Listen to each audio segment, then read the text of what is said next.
پایلوچان. ټکنده غرمه ده. خلک د لمر د ستونو له ویرې په زیرخانو کښې پراته دي. دوه کلیوال هلکان په خلو کښې لانده خیشته د شپېشتو په بار خرو سپاره له مامتې څخه د کوره خواته رهي دي. د ایخ ایخ له باجې سره د مصري یو بیت یو او بل بیت داسې کوي.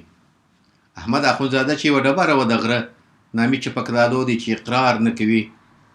فیض الله د منارې چې اوس لا بندي دي. یو امین جان بل داود شاه د ناخوني دی. د ګوشخانې شامت نامې په اره لاره سردار نورزی بیا څومره غښتلی ازلي دی. په صفت ارجداني نه مشهور سړی دی. دا نورمات بیا بېشکه توریالی دی. بل په کلاچې کښې اسام الدین قصاب په نام دی. د کاڼي کلک د دې خوجې رمضان دی. د سرپوزې عبدالاحد عجب جنګي دی.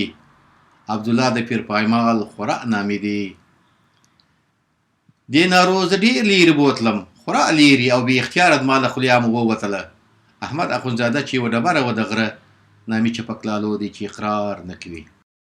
شاه آغا د سهار وږمو د شاه آغا د نغارو انګازې ان د ارغنداب د شنو باغو رسولې چې په اورېدو به یې نازک پوستو انارو وخندل او ځینو بله له شوقه او سوزه خپل ګریوان څیرې کړ او دوه څاڅکي وینې به یې د نذرانې په توګه توی کړه. د باغونو ترمنځ په تنګو کوږو وږو لارو کښې به بودګانو او پلیو سپین ږیرو ځوانانو تورسرو او کوشنیانو به پښې لا چابکې کړې. د ایخ ایخ هی هی غږونه دوړې دربۍ او اوازونه به لوړ شول. چا به ویل لکه چې نغارې وایي ژر کوه ژر کوه هله ژر شه.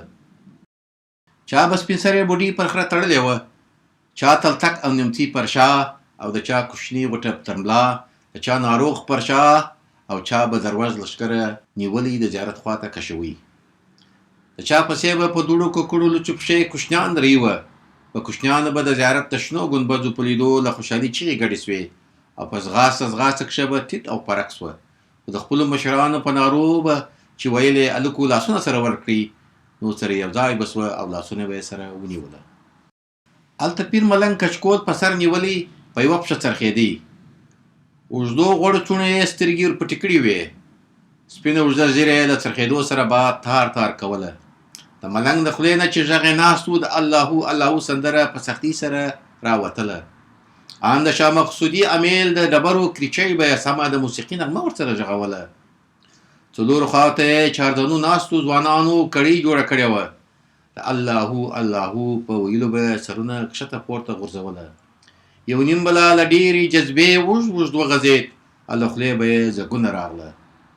ګڼه ګوڼه وه هرې خواته د دعاګانو، درودونو، د وویلاو نارې، د دردونو زګیروي، د کوشنیانو ژړاوي او ځغاستې، د دروژو رمباړې، د بودګانو ششنۍ او هنګا، د نهیلو اسویلیو او د اللهو اللهو نارو ټوله فضا ډکه کړې وه.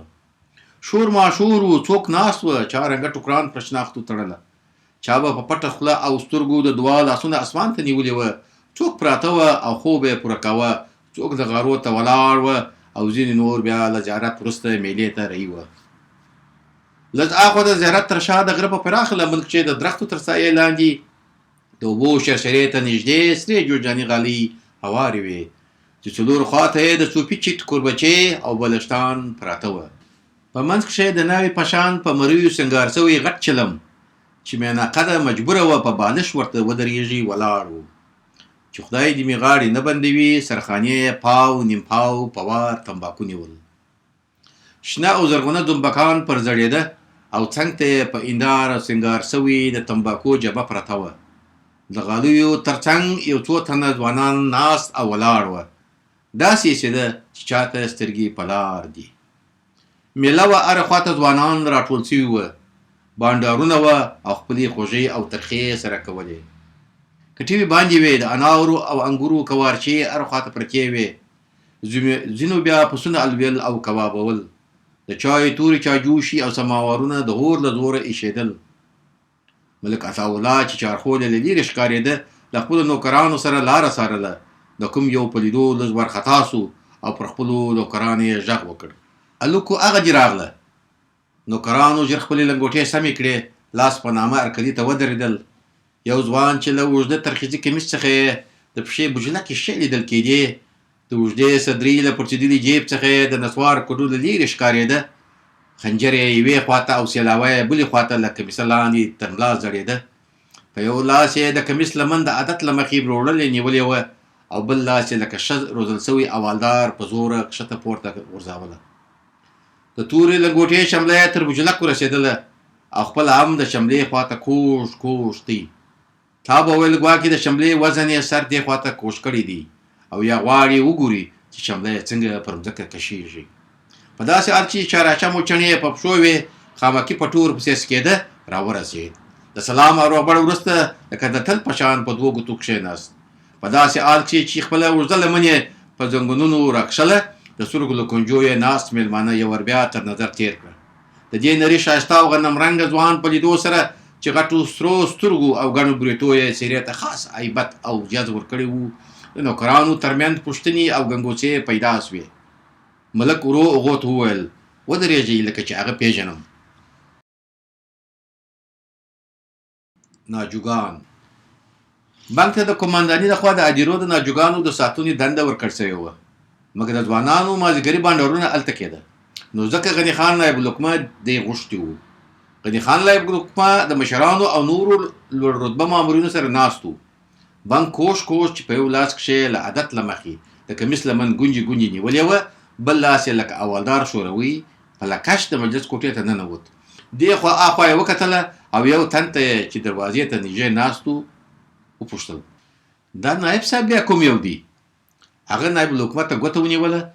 بانک د نایب الحکومه مخې ته ودرېد او ویې ویل زه تا راغوښتی یم زیات ته مستړی په دې پای کې. نایب الحکومه چې یوازې په دې پوه سو چې تا راغوښتی یم په حیرانۍ د امنیه قومندان ته وکتله. د امنیه قومندان ولاړ شو او ویې ویل صاحب دا بنګ حبیب الله دی. غني خان هغه سر تر پایه تر نظر تېر کړ او ویې ویل ما په اسمان غوښتې او ته خدای پر مځکه په لاس راکړې، ټوله ستا نه په شکایت دي. بنګ ورته وویل خبر یاست ټول مشران اعلیحضرت ته ستا نه په شکایت تللي. د نایب الحکومه رنګ لږ ژړ سو او ویې ویل دا درواغ دي. بنګ ورته وویل دا زما هغې هم درواغ دي. غني خان امر وکړ الله لښتې راوړئ. بنګ بېله دې چې څه ووایي خپل پټو یې اوار کړ، صدرې یې وایستله او پړ مخ یې پرېوت. نایب الحکومه ورته وویل اقلا پوښتنه خو وکړه چې ولې دې وهم. بنګ ورته وویل زه له وهلو وروسته بیا پوښتمه په دې پای کې. نایب الحکومه ته د هغه د حاضر جوابي خورا خوند ورکړ. ودرېد او بنګ یې په شا وټکوي او د مجلس خلکو ته یې وویل کندهاریان واقعا باتوران دي. ملک هغه په لاس کښې د لمنې په مروړلو وپېژند. نوکرانو ته یې ویل هغه بنګ حبیب الله دی. ملک او نوکرانو هغه ته ښه راغلاست ووایه او له هغه سره یې تر مېلمنو تر ځایه ملګرتیا وکړه. هغه له ټولو سره تر روغبړ وروسته په دوو ګوتو کښېناست او خپله اوږده لمن یې پر زنګونونو راکش کړه. یو وار بیا یې د سترګو د کنجو ناست مېلمانه تر نظر تېر کړه. د نسوارو کډو یې چې تل یې د شاه بازار د بابک نسوار خرڅوونکي د شاه بټل څخه ډکاوه راویست. یوه خوله نسوار یې خولې ته واچوله او بې حرکته منتظر کښېناست.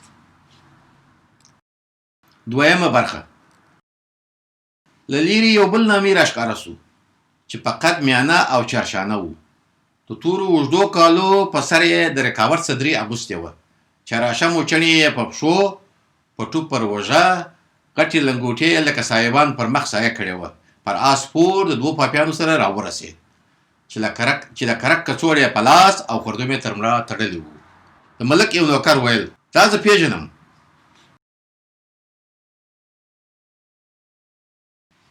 د پړانګ ماتول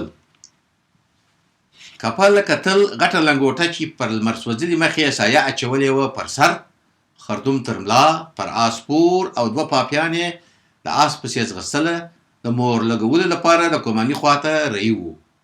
خلکو په پټه یو بل ته شووی هغه دی کپه نظر کوم یو؟ هغه پر آس سپور یادوم. د ولایتو مخې ته ډېر خلک راټول وه. هر خواته سپایان د خپلو 15 ټکه ټوپکانو سره ولاړ وه. د دیوالونو له سره یې د ولایت دننه نښان نیولي وو.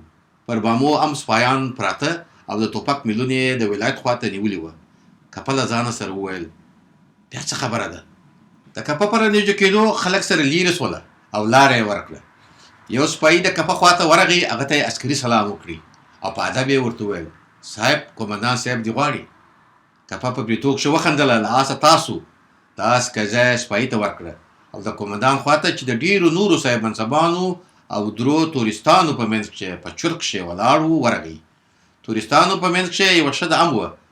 کپه د هغه په لیدو ترشا سو او سترګې یې کښته واچولې او ویې ویل سلام صاحب. قومندان له غبړ وروسته ورته وویل د دې تورستانو یو پړانګ چې له هلمند نه یې راوستی وو او غوښتل یې هغه جرمني ته بوځي دلته له قفسه وتښتېد او ولایت ته ننوت. د دې لپاره چې خلک ونه داړي موږ غواړو هغه وولو، خو دا تورستان زاري کوي چې هغه مه وژني، هغه ژوندی ونیسي. نو ونیسه نامي کجي ورته ونیوي. کپه بې له دې چې څه ووایي د ولایت له دیواله ور پورته سو. د ولایت انګړ ته دننه ور وغورځېد. د درختو په شاخو ناست او دړېدلي الوکانو یو د بل په اوږو سپاره او په لوړو دیوالو او بامو ناستو خلکو په سړک په لارویو او سرویسانو او په لیړیو ولاړو سیلبینو ساه نیولې وه چې څه کېږي. د ارګ د سړک په دواړو غاړو د ناستو خرڅوونکو نارې وې د شوراندام پټاټې در واخلئ، تازه تربوچه نیمګزۍ در واخلئ، زړه پر یخ کوي، د بابا الوا وخورئ، یخ یخ شلومبې د زړه زرنګ مو لیرې کوي.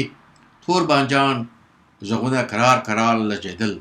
خلک د ولایت خواته په تلوار رهي وه. ان د چارسو، شکاپور، هرات او کابل بازارونو خلک په چټکو ګامو د ولایت خواته رامات او هلته به په سانیولې توګه غوږ غوږ شوه. کپه د ولایت په غولي کښې سترګې دېخوا اخوا په پام غړولې. موچڼې د دیوال یو کونج ته کښېښولې. صدرې یې ویستله، هغه یې کت کړه او د موچڼو په سر یې کښېښوله. همداسې یې خردوم له ملا نه خلاص کړي او د صدرې لاندې یې کښېښوي. په کرار یې له ستونې راونغښتله، پټو یې په لاسو کښې ونیوی، څو ګامه مخې ته ولاړ، بیا یې سترګې ولغړولې، خو پړانګ یې تر سترګو نه سو. نو د اوس تر څنګ درختو خواته کړوپ کړوپ او کرار کرار ورغی. یو ناڅاپه یې پام سو چې پړانګ د توت په درخته کښې دی او برید ته چمتو ولاړ دی. دا هم بې له ځنډه خپل پټو په لاس کښې ورته وښوروئ او د سترګو په رپ کښې پړانګ پر هغه باندې ټوپ کړ او دواړه لکه دوه پهلوانان سره غېږ په غېږ سوله. حملې سوې، لمدکې خاورې او دوړې هوا ته پورته سوې. هغه چا چې دوی یې لیدله ساه یې په سینه کښې بنده کړې وه او په رورو رورو سترګو ګوته په خوله ورته کتله. یوه بله لاندې خلکو ته د مسابقې ګزارش ورکوه. کپه پورته دی، هغه دی، هغه دی، پړانګ پورته سو. خلکو د انسان او پړانګ پهلواني په نقطونو کښې اورېدلې وه، خو اوس یې په خپلو سترګو لیدله. نو ساه یې په کوګل کښې ایساره کړې وه او پهلواني یې څارله. یو ار به یو کښته سو، بیا به بل. د پړانګ غړومبی و، ځینو له بیرې سترګې پټې کړې وې او د چا چا له شونډان ښورېدله. چې پړانګ به پورته سو نو به غړومبېد او چې کپه به پورته سو نو د زویه زویه نارې به سوې. د پهلواني میدان و، یو هم نه غوښتله مات سي. د هر یوه له ماتېدو سره هغه له منځه تئ، د خاورو خاکه کېدی. نو ځکه زور وهل او غوښتل راغوښتل، غړومبۍ نارې او دوړې وې. 10-12 دقیقې وسوې چې کپه لاندې او پړانګ یې په سر پروت او غړومبی یې و. خوله یې په وینو لړلې او مونګاچ یې اچولې. 2-3 سپین ږیري پټوان سترګو ته ونیوله او له بامه تا سول. تورستانو چې ساه یې په کوګل کښې بنده کړې وه په سترګو کښې یې اوښکې ولغړېدې. نو قومندان ته یې ویل تاسو کولی سئ پر پړانګ ټکان وکړئ. قومندان هم امر وکړ چې ټول سپایان دې مرمۍ تیري او نښان دې ونیسي.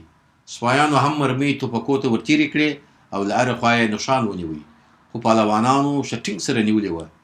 خلک نور ناامیده سوه، خو یو ګړی وروسته د کپه د زویه زویه غږ پورته سو او پر پړانګ راواوښت. د خلکو په سترګو کښې له خوشحالۍ نه اوښکې ولغړېدې او د ځینو لا بې اختیاره اوښکې توی سوې. دواړو زورونه وهله. کپه همداسې پر پړانګ پروت و، د هغه پښې یې ټینګې نیولې وې.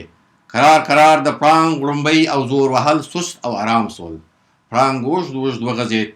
کپه له پړانګه پورته سو، داسې برېښېده چې پړانګ تسلیم سوی وي. پړانګ د کپه له پښې نه خپله داړه وایستله، سر یې کښته وځړوه او لکه وزګړی پورته سو. ځان یې وڅنډي او د کپه مخې ته په ادب ودرېد. د کپه په شونډو مسکا خپره سوه. خپل څیرې څیرې پټو یې د پړانګ په غاړه کښې ور واچوئ او له لنګوټې یې یوه ټوټه پرې او خپله پښه یې پرې وتړله. پړانګ یې په شا وټکاوه او ورته یې ویل درځه زویه زیاته بزاتره. پړانګ د کپه اغېزناکې سترګو ته په مړو سترګو وکتله. ورسره رهي سو. خلکو په اشتیا سره یو بل ته کتله. یو وار بیا د واوا د نامي زو نارې او د خوشحالۍ چغې پورته سوې. دې چغو ټوله فضا ډکه کړې وه. ځینو لا ژړل او له سترګو یې اوښکې بهېدلې او چا لا له خوشحالۍ خپل پټوان پورته غورځوله. قومندان اکبر خان په کالو کښې نه ځایېده. د ولایت دروازه خلاصه شوه. کپه د پړانګ په غاړه کښې لکه د قرباني پسه پټو اچولی وو. ارام کوش د باندې راووت. سپایانو خلکو پورې وهله او لاره یې ورته خلاصوله. کپه پړانګ د هغه موټر شاته چې قفس پکښې پروت وو پورته او قفس ته یې دننه کړي. د قفس دروازه یې په هغه زنځیر چې هلته پروت وو وتړله. پړانګ د تعظیم لپاره سر په مځکه ورته کښېښوي. کپه د موټر له شاته سو. د ده د راکېدو سره سم یو وار بیا د خوښۍ نارې پورته سوې. واه د نامیزو د مور شیدې، ورسره د شوراندام پټاټې در واخلي، تازه تربوچه نیمګزۍ در واخلي. زړه په یخ کې د بابا الوا وخوري. یخ شلومبې غږونه پورته سول. وزونو خلک لا ولاړ وه او د ولایت خواته یې په حیراني سره کتله. ټوریستانو له ډېرې خوشحالي خندله. اکبر خان قومندان 2 لنګوټې او یو پټو کپه ته ډالۍ کړ. کپه په خپل ډول لنګوټه وتړله. یو سپایي د هغه صدري، خردوم او موچڼې ورته راوړې. کپه ستري واغوستله، موچڼې په پښو او خردوم یې تر ملا وتړي. یو تورست له جیبه د شنو لوټو یو بنچه راویستله او کپه ته یې ونیوله. کپه بې له دې چې هغه تورست ښځې ته چې له خوشحالۍ یې غوښتله کپه په غېږ کښې ونیسي وګوري، هغه تورست ته وویل دا د دې سیاسرې پوړنې دي. کپه د خپل آس خواته رهي او پر سپور سو. اکبر خان قومندان ورباندې غږ کړل، وایه څه غواړې نامي؟ کپه د هغه خواته مخ ور واړوي، د غوښ چای وګروله او ویې ویل دا حاضري ماضري دې د ګرده به صاحبه. او د شکاپر دروازې خواته یې آس چوک کړ. د تورستانو سترګو تر هغه چې دی تر سترګو نیامېده هغه بدرکه کاوه. یو نوکر د هغه د غټې لنګوټې څخه هغه وپېژند او نارې یې کړه، هغه کپه نظر مات دی. هغه له آسه راکښته سو. آس یې د ملک نوکرانو ونیوی. د سلام او روبړ وروسته یې هغه د مېلمنو تر ځایه بدرکه کړ. هغه د نورو مېلمنو سره د روبړ وروسته په 2 ګوتو کښېناست او لمن یې لکه نورو پر زنګونو راکش کړ. د سترګو له کونجو یې ناست مېلمانه یو ور بیا تر نظر تېر کړل. 3مه برخه. په دې وخت کې یو بل نامي چې فقط جګ اوږده بریتونه یې وه، کمرنګه شنه ترخیزي اوږده کالي یې لرله او پر سر یې صدري اغوستې وه او پټو یې ورپسې سکېده او د تورې لنګوټې شمله یې تر بوجلک ورسېدله او خپله هم د شملې خواته کوږ دی راورسېد. ملک او نوکران یې یو بل ته وکتله چې دا کوم یو دی.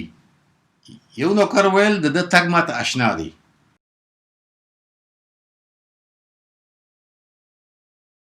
د کرک جنگ. د کریم او ګلو د کرک په سر شخړه سوې وه. کریم د کرک چوکي وو. خپل کرک یې جنگ ته تیار کړی وو. ټوله ورځ یې په لاس کښې کښته پورته اخوا دیخوا کوي چې جنگ ته تیار شي. د جنګ یوه ورځ مخکې هغه ته تر سهاره بېدارخوابي ورکړه او د سهار د لمانځه په وخت یې 2 ساعته قدر خوب ته ایله کړي او بیا یې وږي تږي له خوبه ګیچ او سربداله د جنگ میدان ته یووړ او د ګلو له کرک سره یې جوړه کړ. میدان د کرک بازانو خورا ګردی سوی وو. لارې خوا نارې پورته کېدې، ایله یې که، لاس مو ور وړه، دې خواته یې که، بابین ته یې که، ګلو یې ویي، کریم یې ویي، کریم یې ویي، ګلو یې ویي. شاباد په سترګه یې وه، له سر یې ټینګ ونیسه د نامیزو. د شک تړونکو بیا نارې وې، 4 په یوه، 3 په یوه، 2 په 3. د کریم کرک چې له بېخوبي ګیچ وو، یو مشک یې د ګلو د کرک پر سترګه ولګېده او چې 2مه مشک یې غورځوله د ګلو کرک په تښتېدو سو. ګلو د خپل بګیل کرک سر په 2 ګوتو له تنې جدا کړ. خالي کڅوړه یې پر مځکه وویشتله. کریم ته یې بد وکتله، پر مځکه یې تو کړه. کریم ورسره کله په کله سو او کرار یې ورته وویل، ماښام په غړنده کې بابا کې سره ګورو زیاته بزاتره.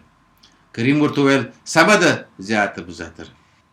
ماښام چې کریم د غړنده کې بابا زیارت ته ورغی، د ګلو تر شا د ګلو انډیوالان ولاړ وه. خو تور قدر هغوی لیدلې وه، نو سېلاوه په لاس د کریم مرستې ته ورغی. د هغه په لیدو د ګلو انډیوالان پر شا سوه. کریم په ګلو غږ وکړ، وار کوه زیاته بزاتره. ګلو ورته ویل، وار ستا دي زیاته بزاتره. کریم په غوسه ورته وویل، پوهېږه زیاته بزاتره، زه چغال نه یم چې اول وار وکم، خر نازوانه وار کوه. ګلو په ځغاسته په خنجر د کریم نس ورڅرې کړ. د کریم کلمې لاندې توی سوې. کریم خپله سېلاوه د ګلو په سینه کښې ورشخه کړه. هغه د اخ په ویلو پر مځکه ولوېد. کریم خپلې کلمې بېرته نس ته ننیستلې، ملا یې ټینګه وتړله او کور ته د قادر په مرسته ولاړ. له ولاړو نوکرانو څخه هغه نوکر چې ویلې د هغه تګ ماته اشنا دی په خوشحالي وویل، هغه شین کریم دی. ملک او نوکرانو هغه ته ښه راغلاست ووایه او له هغه سره تر میلمنو تر ځایه ملګرتیا وکړه. هغه د بوټو د ایستلو له ځای سره ودرېد، خاورې په پښو وشیندلې، اسمان ته یې وکتله او په خپله خاصه لهجه یې وویل: شین یم شین اسمانه. کریم له سلام او روغبړ وروسته پر 2 ګوتو کښېناست، په داسې حال کښې چې خپله اوږده لمن یې پر زنګونونو راکښله. د سترګو له کنجو یې ناست مېلمانه یو ور بیا تر نظر تېر کړل. 4مه برخه.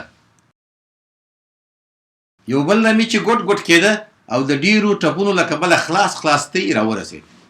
نوکرانو بیا یو بل ته وکتله چې دا څوک دی. یو نارې کړل: ما هغه لیدلی دی، او په چرک کښې ډوب سو. بابا صاحب. نن بیا لکه د پسرلي نورې د جمعې ورځې د بابا صاحب د زیارت د غره په شنه او سمسوره لمن کښې د سپېدارو ولو، اکاسیو او نورو غټو غټو ونو تر سایې لاندې میله وه. د ښار له هرې لورې زاړه ځوانان او هلکان د میلې خواته رهي وه چې ورځ هلته په خوشحالي تېره کړي. هلته بیا د طبیعت هر بڅر کې اخته وو. د خلکو د خوښۍ لپاره یې یو څه کوله. د ارغنداب د سیند د غړمبار او مستیو نه راپیدا سوي نري وږمو، د شنو باغو د شګوفو، د مشکو او انبرو بوی د ونو لاندې شیندی. د اوبو د ډکو لښتیو شور او شرشر بیا د ارغنداب د سیند د غړمبار سره په ګډه یوه د ساز نغمه جوړوله. د ونو پاڼې بیا له پایزیبو سره دې خوندورې نغمې ته زړه له اخلاصه تاو راتاو او نڅېدې، او خپل یو یو اندام یې رېږدوي، او یوه بله له مستۍ نه د شاخو جدا او بېخوده سوه او په هوا کښې به نڅېدله. چغوکو بلبلانو، څوڅکیو، چرندګانو بیا غزلې او قوالي ورسره ویلې. ګڼه ګوڼه، بانډارونه، لوبې، خنداوې، ټوکې ټکالې، خوشحالۍ، شور او زوږ، د رنګارنګو پیتو غږونه، د رباب نغمه او د لیرې نه د شپېلۍ غږ، بیا د اوبو د ډکو لښتیو د شور او د ارغنداب د سیند د غړمبار د نغمې سره په ګډه یو لوی خور ارکستر جوړوي. د کټو، کبابو او تیونو بوی بیا د رنګارنګو ګلونو د شګوفو له بوی سره یو ځای د عطرونو بکس خلاصوي چې یوه زړه راښکونکې خوشبویي خپروله. د ځوانانو ترمنځ خوسۍ، غېږې، ټوپډنډې، پټېدونکي ځغاستو، د نڅېدونکو پاڼو سره یو دستجمعي اتڼ جوړوي. رنګارنګ ګلونو بیا د ډول ډول خلکو سره چې د چا لونګیانې، د چا لنګوټې، د چا د مریو رخچینې، د چا خامکي غاړې، څوک لڅ سر، څوک له صدري او پټو سره یو منظره جوړوله. څوک ناست، څوک ولاړ، یو یوازې، یوه ډله، یو د ونې لاندې، څوک پر کمبلې، څوک پر غالۍ، څوک پر پټو، څوک لا پر مځکه ناست، چا کټوې بندې کړي، چا پیتو ته غوږ نیولی او چا پتې کولی، چې دې ټولو د منظرې رنګونه جوړوله. نن بیا جمعه وه، بیا میله وه، بیا مستي وه، بیا جم و جوش و، بیا بیروبار و، د کبابو، تینو او چایو خرڅوونکو تجرونه ولي وه. د هغو دود او بویونو په ګډا ګډا د خلکو سجمو ته ځان رسوي او هغوی یې خپلې خواته راکشوله. په دې جم و جوش کښې ناببره سپایان، کربین توپکونه پر وږو په میله ګډ سول. خلک ایش پیش پاته سول، میله یې پرېښودله او سپایانو پسې یې کتله چې دوی بیا څه کوي. او سپایانو بیا د میلې هر سړي ته ځیر ځیر کتله او یو یو به یې لا تر لاس ونیوی او هغه لوی عسکري خیمې ته به چې هلته ولاړه وه بیوی او هلته بیا وهل او ټکول. د څو تنو د نیولو وروسته 2 سپایان یوې ډلې ته چې د درختې لاندې ناست او د شنو چایو پیالې ورته پرتې او د هغاګي پیتې ته یې غوږ نیولی و ودرېده. یوه ته یې چې اوږده شمله یې وه اشاره وکړه: را ولاړ څه ځوانه، قومندان صاحب دې غواړي. ځوان هم بې له دې چې څه ووایي ولاړ سو. یو سپی تر مخې او بل یې تر شا د دوی خیمې خواته کوږ کوږ رهي سو. هلکانو لوبې پرېښودې او خیمې خواته ورغلل او هڅه یې کوله پوه سي څه خبره ده، خو سپایانو هغوی په لښتو له خیمې نه لرې کوله. نایب الحکومه غني خان د امنیې قومندان مادر اکبر خان ته امر کړی و چې د بابا صاحب په لاره کښې څو لچګانو خلک په عذاب کړي دي. د یوه نه یې په زوره هندوانه اخیستې ده او له بل نه یې په زوره له پښو چوټ ایستلي دي. نو ژر دا لچګان پیدا کړي. نو د امنیه قومندان بیا د جنایي امیر لوی څارن اسلم ته دنده ورکړې وه چې بابا صاحب ته ولاړ شي او هلته دا لچګان ونیسي. نو هغه دلته خیمه والیوه او د وږدو شملو والا پسې ګرځېدله. جنایي امیر اسلم په عسکري خیمه کښې پر چوکۍ ناست او لښتې په لښتي کښې ایښې وې او هره لو شمله والا یې بې پوښتنې راچپه کوي او لښتې به یې ورته ونیولې. ځینو به د 2-3 لښتو وروسته په زارویو او ژړا سو. دغه ژړا سره سم به د جنایي امیر په چاقو دغه شمله ورپرې او لنډه کړه. وار چې د دې ځوان سو هغه خپله صدري ویستله، پړ مخې پرېوت. امیر جنایي بېلې پوښتنې وهل پیل کړه. د 10-12 لښتو وروسته یې هغه ځوان ته وویل اقرار وکړه. ځوان چپه خوله و او هېڅ یې ونه ویل. جنایي امیر لا په غوسه سو او هغه ته یې وویل په سمه اقرار وکړه. ما ځان ځوکلوه نه ما. ځوان بې له دې چې قومندان ته وګوري ځواب ورکړ چې څه اقرار وکړم. قومندان ورته وویل دا خلک په دې لارې چا ځورولیږي. ځوان ورته ځواب ورکړ څه خبر نه یم. قومندان ته د هغه په سړه سینه خبرو زور ورکړ او په غوسه یې ورته وویل په سمه اقرار وکړه. ما له تا په ډېرو غټو لا اقرار کړی دی. ځوان هېڅ ونه ویل. قومندان په غوسه ورته وویل که ما په تا اقرار ونه کړي زه خپل نوم اړوم. او بیا یې لښتې ورته بندې کړې او شړک پړک یې جوړ کړ. جنایي امیر د څو لښتو وروسته بیا په غوسه ورته وویل اقرار وکړه چې دا کارونه تا کړي دي. ځوان اوږې پورته او شونډان ورته بوڅ کړل. جنایي امیر بیا لښتې ورته ونیولې. جنایي امیر ستړی سو، ساه یې ونیوله او بیا یې هغه ته وویل اقرار وکړه نور دې نه وهم. هغه په ځواب چې یوازې خپلې اوږې تر غوږو پورې یوړې، لاندې شونډې یې رامخته کړه او سر یې ورو وښوراوه. جنایي امیر بیا لښتې ورته ونیولې. یوه لښتې د ځوان په پلستر سوي لاس ولګېده او وینو پلستر ته سور رنګ ورکړ. ځوان و پلستر ته وکتل، له ځانه سره یې وویل کوتنه والا او په چرک کښې ولاړ. دی د ګریش په اډه کښې د یو سماوار په تخت ناست و او چای یې کولې. یو ځوان چې پتلون یې اغوستی و هلته د مخې ته تو کړه. دی ور ولاړ سو، هغه ته یې وویل ماخوسن میا صاحب کې زیاته بزاتره. هغه هم ورته وویل سمه ده زیاته که پوهېږې. د ټوله شپه په میا صاحب کې ورته تېره کړه خو پتلون والا رانغی. نو ده هلته له ډېره خشمه خپله ځان خپله په چاړه ووه. نو له هغه راهیسې یې پتلون والا ته څه نه ویل. که به هغه ښکنځل هم ورته وکړه پر ده بد نه لګېده. نو په مسکا به یې له ځانه سره وویل کوتنه والا دی او په زوره به یې هغه ته وویل زه له کوتنه والا سره جنګ نه کوم. جنایي امیر په وولو ستړی سو، په چرک کښې و چې د ده سره څه وکړي. په دې وخت کې د جیپ موټر د درېدو غږ سو. ټول سپایان یې ولیکه ورته ودرېدله. موټروان له موټره تاسو او دروازه یې خلاصه کړه. محمد اکبر خان قومندان له موټره تاسو. اسلم جنایي امیر په چټکۍ یو ګام ور مخته سو، پښه یې سره ووهلې او راسه لاس یې تندي ته یووړ. یو څه یې ورته وویل او بیا دواړه د مېلې خواته رهي سوه. اکبر خان مخې او امیر جنایي ورپسې سو. اکبر خان قومندان څه ویل او جنایي امیر صاحب پورته کوله.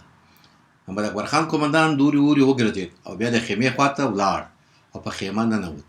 پر چوکۍ کښېناست، سترګې یې پر هغه یو ځوان چې شا یې په ډېرو وهلو تکه شنه سوې وه پړ مخې پروت او د ماتو لښتو کوټه ورته پرته وه ولګېدې. په حیرانۍ یې سر وښوروه. ور ولاړ سو، د هغه خواته ورغی، هغه یې پر شا وټکوي او ورته یې وویل ولاړ شه نامي. ځوان هم ولاړ سو، خپله لمن یې کښته کړه. محمد اکبر خان قومندان مخ د جنایي امیر خواته کړ او ویې ویل دی نه پېژنې؟ دا پخوي سلیمات دی، هره ورځ د قومنداني ته د مور لګولو لپاره راځي. اکبر خان ټول پایلوچانو ته حاضري اچولې وه. هغوی هره ورځ راتل او مور یې لګوي. ټولو سپایانو او جنایي امیر هغه په غټو غټو سترګو سر تر پایه تر نظر تېر کړ. فقط جګ ډنګر ځوان و، غټو غټو سترګو او تاو تاو پونډې بروتو یې مخ ته یو خاص دروندوالی او مېړانه ورکړې وه. د اوږده د 10-15 مترو ټوکر نه جوړ سوي چونچون پرتوګ نه یې د پښو بجلکې ښکارېدې. ترخیزي اوږد کمیس یې و، د چوټې تسمې یې خلاصې، د لنګوټې اوږده شمله یې تر پښو رسېدله. قومندان اکبر خان پخوي سالې ته وویل تا ولې جنایي امیر ته ونه ویل چې ته پخوي سالې یې؟ پخوي سالې وټوخل، پزه یې کش کړه، مسکا یې پر شونډو خپره سوه. جنایي امیر یې سر تر پایه تر سترګو تېر کړ او په خاص غرور یې وویل ما یې شوق نه ور ماتوي. هغه ویل که مې اقرار در باندې ونه کړي خپل نوم اړوم. او کټ کټ یې وخندل. اکبر خان ورته وویل ځه نامي رخصت یې. پخوي سالې خپله صدۍ واغوستله، پټو یې له یو کونجه ونیوی او کش یې کړي او چې د پټو کونج یې تر اوږو ورسېد نو کوش کوش خلاص خلاص رهي سو. اکبر خان جنایي امیر ته ورو وویل د کندهاریانو سره په خبرو کې پام کوه. اسلم جنایي امیر خپل د غوږو شا وګروله او له شرمه یې سترګې پر مځکه وګنډلې. په تندي یې د خولو لیکه راښکاره سوه. پخوي په لاره کښې ودرېد، شاته یې وکتله، سر یې وښوروه او له ځانه سره یې ورو وویل کوتنه والا او ورو ورو د بانډار ځای ته رهي سو. نوکر هغه د خلاص تاګه وپېژند، نار یې کړه. هغه په خوی سلیمات دی. د هغه د لنګوټې شمله تر وجلک ورسېدله او خپل هم د شبلې خواته کوش خلاص راغی. ملک او نوکران یې هغه ته شراغلاست ووایه او تر مېلمنو تر ځایه د هغه ملګرتیا وکړه. هغه خپلې چوټې له پښو وایستلې، د نورو مېلمنو سره تر سلام او ربړ وروسته په 2 ګوتو کښېناست. په داسې حال کښې چې خپله اوږده لمن یې په زنګونونو ورکښله، د سترګو له کونجو یې ناست مېلمانه یو ور بیا تر نظر تېر کړل. تا به ویل دا ټوله د یوې ټولګۍ همصنفیان دي. 5مه برخه. یو بل ځوان چې د لنګوټې شمله یې ورپسې څکېدله، چاراشم و چڼې په پښو وې، خمکي پټو ورپسې څکېده او یو ښکلی ځوان ازرباش ورپسې و. تبرزین یې تر ملا تړلی کوږ راورسېد. بیا هم نوکرانو هڅه کوله هغه وپېژني. یو نوکر ویل دی ما لیدلی دی او په چرک کښې ډوب سو. شامۍ. سهار سپېدې مهال چې له لاس کوچي سمې نه معلومېدې، په سماوار کې یوه څړېدلې کڅوړه وښورېده او د یو کرک غږ پورته سو. میاو میاو ټک پرک، میاو میاو ټک پرک. د دې غږ سره نورې کڅوړې هم په شورېدو سوې. میاو میاو ټک پرک، میاو میاو ټک پرک. غږونه راپورته سوه. دا غږونه د سوال او ځواب ډول کاوه. یو به سوال کوه، څو به ځواب ورکوه، یا څو به سوال کوه، یو به ځواب ورکوه. دې نارو د سهار چوپتیا ماتوله او زړونه یې خوشحالوله او تیز ګامه لاروي به یې لږ ټکني کړه. د ناني کاکو سماوار مخې ته څو پیروي والا د ډکو سطلونو او کاشینونو او پیالو، لاسي ترازو، څو کاڼو او مات خوش سره ناست وه. د سماوار شاګردانو په جارو او د مسافرو د بسترو په ټولولو اخته وه. یو سړي په ګډوه اودس تازه کوه. دوه بیا په داسې حال کښې چې په پټو یې لاسونه او مخونه وچوله، په تلوار د ماجد خواته رهي وه. یوې بګۍ د آس د ځنګلو غږونه چې مسافر یې د بسو اډې ته رسوله، له لرې اورېده کېده او چوپتیا یې نوره هم خرابوله. په میوو او ترکاریو بار د بودګانو د غاړې د ځنګلو غږونه ښار ته وار په وار رانږدې کېده. ټپین ستار په خره سپور د ایخ په ویلو سره هرات بازار ته راورسېد. له خره تاسو بې له دې چې د پیروي بیه وپوښتي، د پیروي ډک سطلونه یې خپل سطل کښې چپه کړه او ویې ویل څو سوې.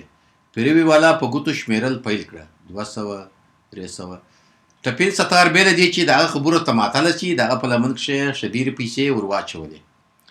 پیروي والا ټپین ستار ته په اریاني سره وکتله او د ځان سره په خوشحالي په پټه خوله وخندله. ټپین ستار له څنګ ډوډۍ خرڅوونکي نه څو تودې ډوډۍ چې پر میخو زړېدلې رانیولې. بیرته په خره سپور او د ایخ په ویلو سره په تلوار د باغ په لور رهي سو. هلته په باغ کښې توره چاجوشه د ده په انتظار ایښېده. برای شپه دلته په میرزاحمد خان کلا چې د آغاجان په باغ کښې بیا د پایلوچانو بانډار و. د باغ د میوو د خرې په ځای کښې کمبلې اوارې وې. د لیکنیو رڼا ته یوه ډله ناست وه او یوه به په وار د چلم د سرخانې سکروټه تازه کوله او ورسره نکلونه هم شروع وه. شپه کرار پخېدله. سپوږمۍ به د تورو وریځو شاته یو ورنیامه بیا به ښکاره سوه. د نغري دود د باغ فضا ډکه کړې وه. د مزرزمیانو او پیرانو کیسې وې. د شپې په پخېدو سره به دا کیسې لا تودېدې. داود ویل زه یوه شپه ناوخته پر آس له مالجاته سربوزې ته رهي وم. په لاره کښې مې یو وری ولید چې باعبایه وه. ما له ځانه سره وویل دا به د چا له کوره راوتلی وي، ګیدړی به یې وخوري. نو ورتا سوم. هغه مې په دې نیت چې سبا به یې د هغه د مالک پوښتنه کوم، پر آس د ځان تر شا وتړی او رهي سوم. 2 باغله نوم تېر شوی چې د آس تمۍ او زګیروی مې تر غوږو سو. شاغه ته ځیر سوم. هغه ساه په اوږو شړله او نفسه کې وه. غوږونه یې زړېدله، کرار لکه په خټه کښې چې خېږي تی. لاس مې پر غاړه ور تېر کړ. په خولو کښې لوند خیشت و. حیران سوم چې دا ولې.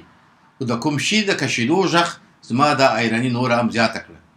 دې خوا اخوا مې په وارخطایي وکتله. یو شی راپسې سکېدی. چې ورې ته مې وکتله، د هغه پښې اوږدې سوي وې او پر مځکه راپسې سکېدې. په بدن مې ویښتان جګ ودرېدله. لاسونه او پښې مې سوس سول او زړه مې ډوب سو. لاره رانه ورکه سوه.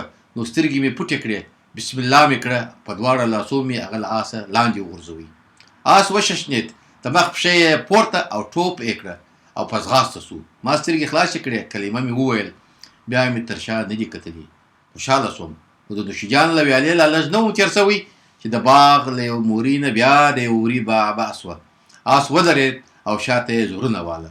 په ډېرو وهلو مې هغه د موري له مخې تېر کړ. د شانه چا ځوان نوم په پسپسي یادوي. داوته د بانډار ناست کسان چې تر اوسه یې په غټو غټو سترګو او خلاصه خوله غوږ وه په شورېدو سوه.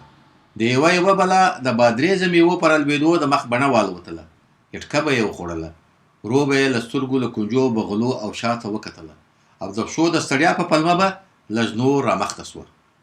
بورمات په 2 ګوتو ناست، زنګونونه یې پورته درولي وه او د اوږد کمیس لمن یې پر راکش کړې وه. لاسونه یې په زنګونونو راترخولي وه، توره لنګوټه یې تړلې وه، چوپ او بې حرکته ناست او غوږ یې نیولی و. دا اوس زیاته کړه. ویښتان مې پر بدن جګ جګ ودرېدله. له هره باغ چې تېرېدم په پسپسي او خندا یې ویل چش داوته. له چې نور لاړم بیا د یوه وري بحث وه. آس ودرېد، وهلو پیدا نه کوله. هغه همداسې شاته زورونه واله او پر شاته یې. زه له آسه تاس وم.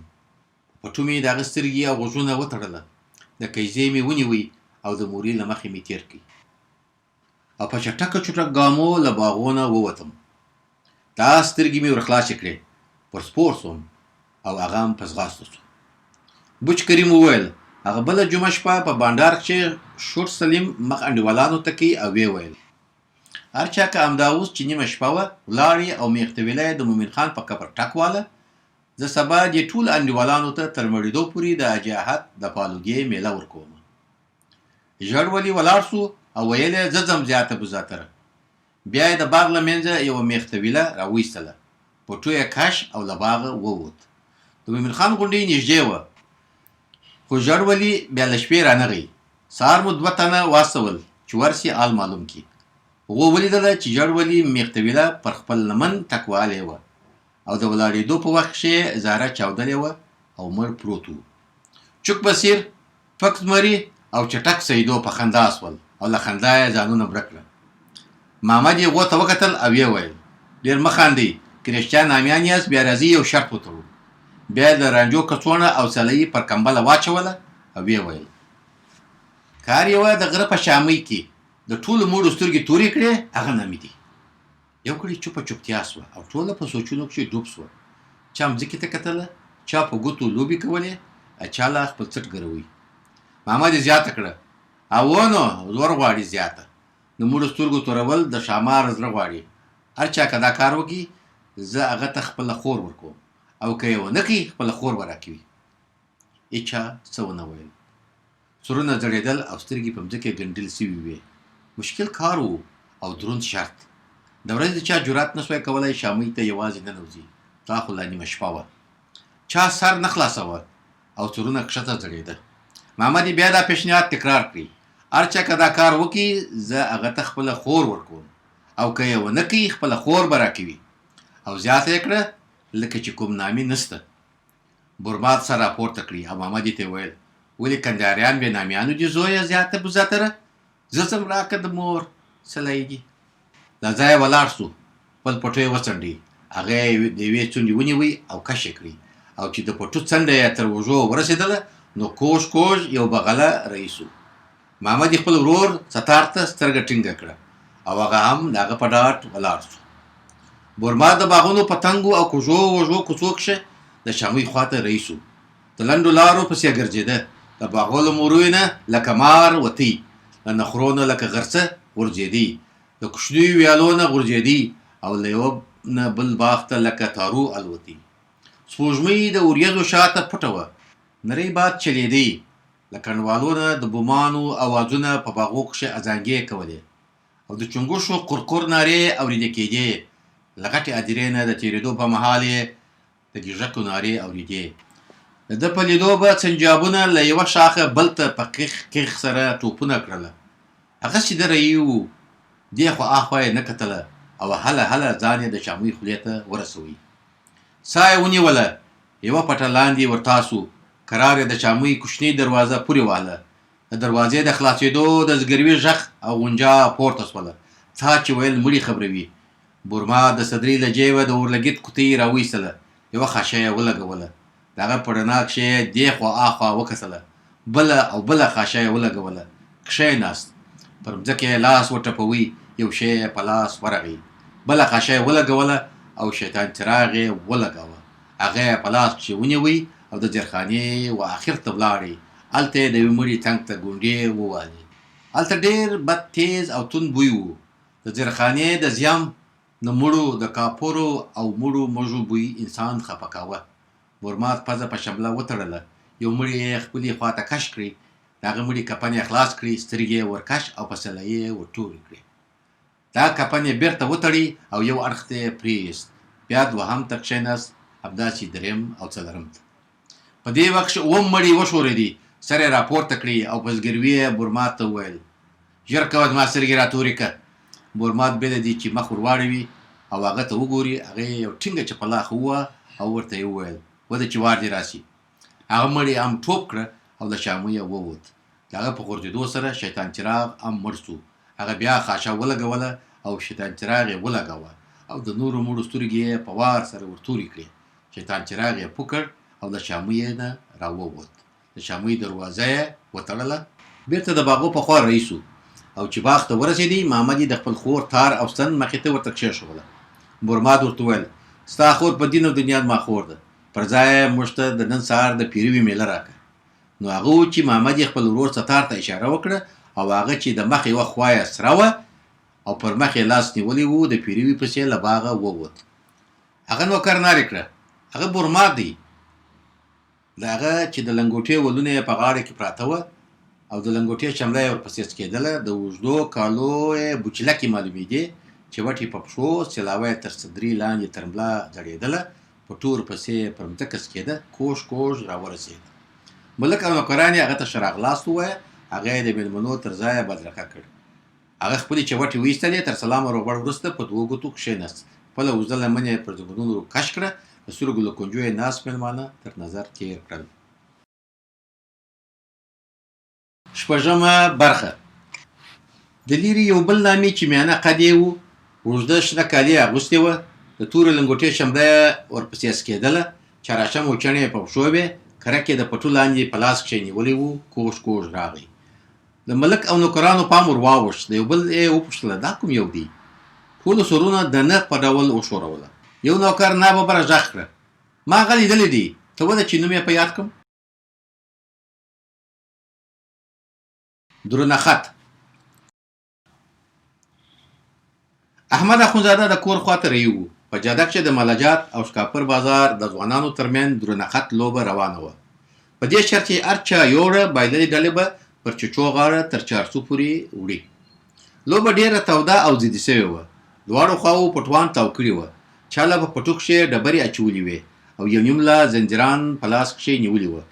هر یو به چې رامخ کښې سو، په یو وار به یې پر سترګو توره شپه سوه او د اخ وای په ویلو به بېرته دایرې ته ننوت.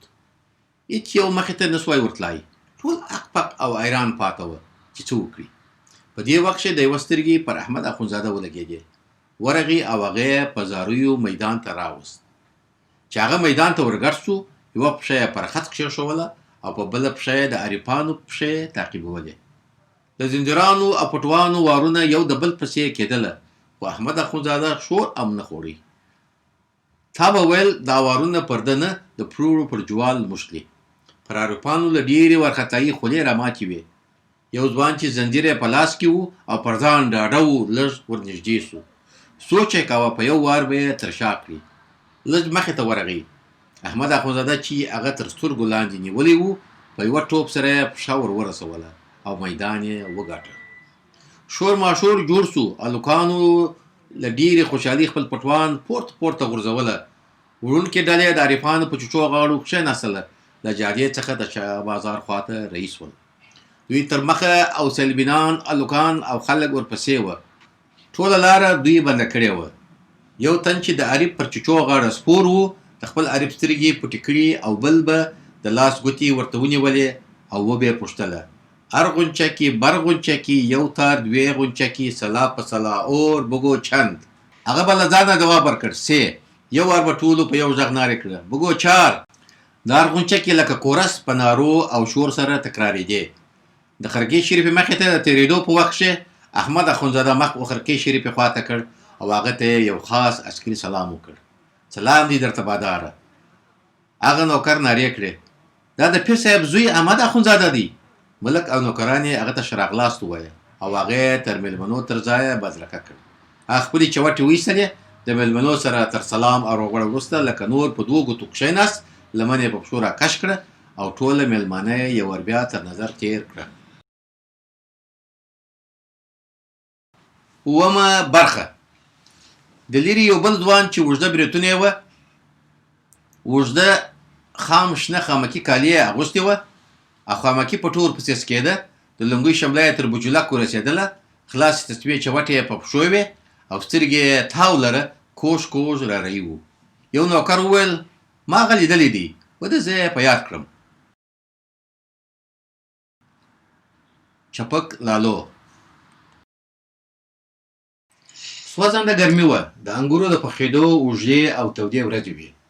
روچه پاخه وه، خو د شونډوخاني انګورو د خوږېدو وخت و. د ټاکنې غرمې نیغې وړانګې لکه ستنې بدن ځوروي. ډېر دکانداران او خلک کورونو ته تللي وه چې د غرمې ډوډۍ وروسته د ماپښین تر لمانځه یوه سترګه خوږه کړي.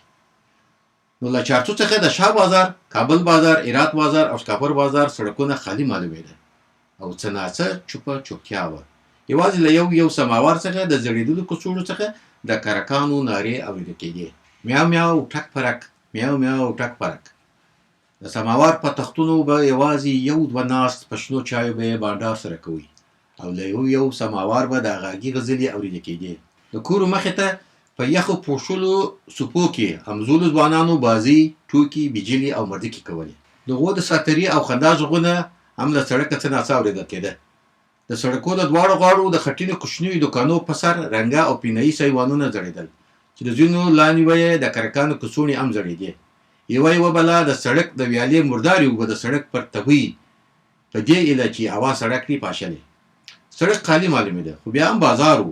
یو دېخوا اخوا په سر پټو اچولې تېرېدې.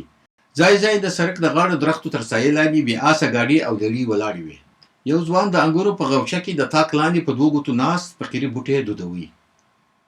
د یو اوږد چورت وروسته ولاړ سو، کالي یې وڅنډله او د چارسو خواته لکه زمری چې د ښکار پسې ووځي خمار رهي سو. هغه په ونه جګ نری غنم رنګه ځوان و چې په لوڅ سر یې د تور پاچ لنګوټر تړلی وه او اوږده شمله یې پر مځکه پسې سکېدله. سر یې د شملې خواته کوږ نیولی و. شنه ترخیزي کالي یې اغوستې وه. د زري چوټو تسمې خلاصې او له پایڅو یې بجلکې معلومېدې. د سړک په منځ کښې د ګوتو په سر لکه د لښکرو سردار رهي و. خلکو به د هغه په لیدو تله تېروله چې په کوم بلا وانهوړي. ځوان په چارسو کښې یو نسوار ودرېد، لکه چې سوچ یې کوي کومې خواته ولاړ سي. د لږ سوچ وروسته د شاه بازار خواته رهي سو. هلته د تودو د خودو بوی پورته کېده چې د چا هوا ورته کېده. هغه کرار رهي و. د چارسو د پوښلي بازار د سوپ د خولې د رښتینو د دوکانو لا لږ نه و تېر سوی چې یو ازانګه لرونکی ټوخی یې تر غوږ سو. ځوان ټکنی سو، ګامونه یې سست او غوږونه یې بوڅ سول. سر یې وښوروه او بېرته زړه نازړه رهي سو. خو لا 3-4 ګامه نه و تللي چې بیا یو بل لغاز لرونکی ټوخی تر غوږ سو. هغه بیا ودرېد. غټې شنې سرې سترګې یې چې تاو یې درلود وڅرخولې، مخ یې هغې خواته واړوئ. په خپلو زړېدو برېتو یې لکه مست زمری لاس تېر کړ او په کرار د پوښلي بازار خواته 2 ګامه نږدې سو. ودرېدی، سترګې یې په یو ټکي وګنډلې، غوږونه یې بوڅ کړه. کرار یې غوږونه دوري اوري وڅرخول، خو کوم شی یې ونه لید. بیا کرار رهي سو. دا 2-3 ګامه مخې ته نه و تللي چې بیا یې یو ازانګه لرونکی ټوخی واورېده. ځوان پوه سو چې خبره غړکه ده. عارف په خزه کښې ورته ناست دی او دی ازمایي او د نامیتوب امتحان ځینې اخلي، ځکه هر نوي پایلوچ باید همداسې په بازار کښې تېر سي. که چا هغه نه مانه نو پسې وبه یې ټوخل. د هغه سره د فیصلې وروسته که به بریالی ووت بیا به باتور و، خو که به چا پسې وټوخل او د سړک په منځ کې رهي ځوان به آل پلن واچوي، بیا د دې وړ نه و چې د سړک په منځ کښې لکه زمری رهي سي. ټوخی د چارسو د پوښلي بازار له سوپه سوی و.